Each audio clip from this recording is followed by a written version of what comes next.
Et la question, on s'intéresse au vieillissement uniquement pour deux types de questions, les questions de santé et les questions de retraite. Et donc les questions de santé, ce que j'ai montré, c'est que c'est pas là que se produira le problème de santé, parce que la santé ne dépend pas de l'âge qu'on a, mais de l'âge auquel on meurt. Donc si l'expérience de vie augmente, ben, cet âge auquel on est en mauvaise santé recule. Et la proportion de personnes en mauvaise santé restera à peu près la même, elle diminuera même un petit peu. Tous les économistes de la santé sont d'accord sur ce point. Alors ensuite, il y a la question des retraites.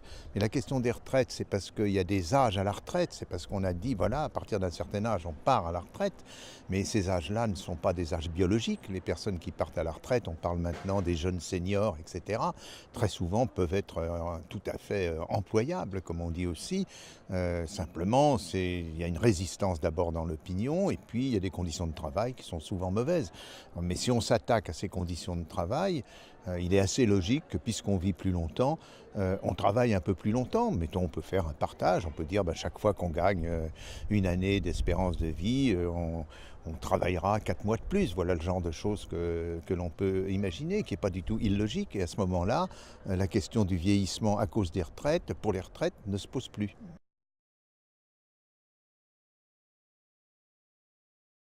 L'espérance de vie augmente en France et en Europe de l'Ouest, mais j'ai indiqué qu'il y a un pays où elle stagne et elle commence à diminuer, qui sont les États-Unis. Et les États-Unis, en plus de ça, ont une espérance de vie qui est plus faible que nous, qui est 3 ans au-dessous. Mais il y a des pays qui sont bien au-dessus de nous, le Japon est 4 ans au-dessus de nous, donc il y a encore des réserves. Et les États-Unis sont simplement dans un système économique et politique qui fait que la mortalité maintenant ne peut plus baisser.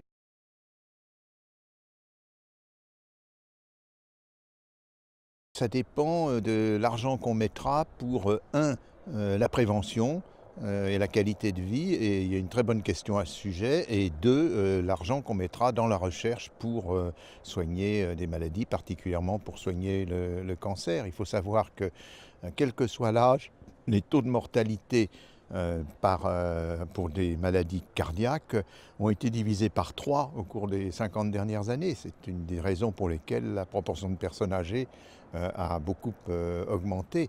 Et pour le cancer, c'est beaucoup plus, on est sur la bonne voie, mais c'est tangent. C'est-à-dire que le nombre de cancers, la proportion de personnes qui ont un cancer augmente, mais la proportion de celles qui guérissent augmente aussi. Donc le résultat pour l'instant est positif.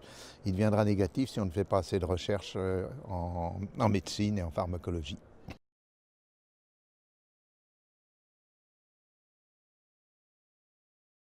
La population active, on pensait qu'elle diminuerait beaucoup plus tôt, mais elle n'a pas diminué parce que les femmes sont devenues de plus en plus souvent actives.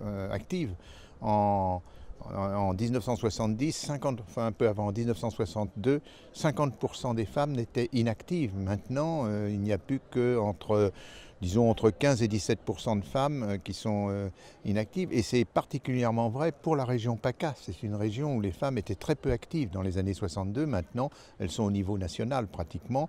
Donc on a combattu, si on peut dire, la baisse de population active par l'entrée des femmes en activité, de la même manière qu'on pourra combattre la baisse de population active par un recul de l'âge au départ de l'activité. Alors bien sûr, si les femmes s'arrêtent d'entrer dans la population active parce que les hommes les en empêchent ou je ne sais pas quoi, et si on reste bloqué sur des âges à la retraite malgré l'augmentation des âges au départ en retraite, malgré l'augmentation de l'espérance de vie, bon, effectivement, la population active diminuera, mais ça dépend entièrement de nous, ça ne dépend pas, il n'y a pas de fatalité démographique.